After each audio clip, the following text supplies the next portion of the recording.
So నన్ను previous వీడియోలో అయితే నా అన్వేషణ చేసిన కామెంట్స్ మీద రియాక్ట్ అవ్వడం జరిగింది. సో దాని కంటిన్యూషన్ పార్టీ ఈ వీడియో అయితే మాత్రం నేనైతే ఈ వీడియోలో మిమ్మల్ని క్వశ్చన్ చేయాలనుకుంటున్నాను.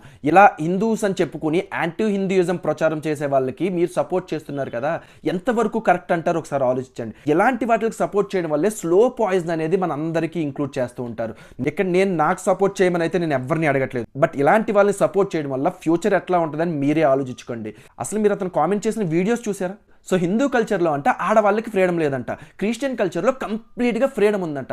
అసలు హిస్టరీ గురించి ఏ బేసిక్ నాలెడ్జ్ లేకుండా మాట్లాడుతున్నారు చూసారా, వాళ్ళకి మీరు సపోర్ట్ చేస్తున్నారు. సో ఇప్పుడు నేను చెప్తాను, గుర్తుపెట్టుకోండి, హిందూ కల్చర్లో ఫస్ట్ ప్రాధాన్యత ఫస్ట్ గాడ్ అన్న మనం కొలిచేది ఆదిశక్తి. శక్తి ఈజ్ నథింగ్ బట్ దుర్గాదేవి.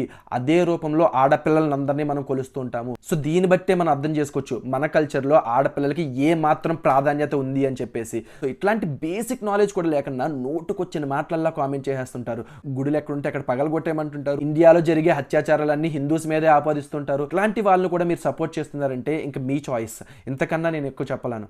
ఇదే నా అన్వేషణ అన్న ఈ రోజు ఆడపిల్లల బట్టల కోసం సపోర్ట్ చేస్తూ మాట్లాడుతున్నాడు చూసారా. అలాంటిది బెట్టింగ్ యాప్స్ మీద వీడియో చేస్తున్నప్పుడు దీప్తి సునైనా డ్రెస్సింగ్ మీద ఏ లెవెల్ ఆఫ్ కామెంట్స్ చేశారో కూడా మీరు ఆలోచించుకోవాలి. సో ఇక్కడ ఓన్లీ ట్రెండింగ్ టాపిక్ కాబట్టి ఇయర్లీ ఒక టాపిక్ తీసుకుని వచ్చి దాన్ని కాంట్రవర్సీగా మాట్లాడితే వ్యూస్ పెరుగుతాయి అని చెప్పేసి తెలివిగా ఆలోచిస్తున్నాడేమో అని నా ఒపీనియన్. సో మీ ఒపీనియన్ ఏంటో కామెంట్ చేయండి. Thank you so much. జై హింద్.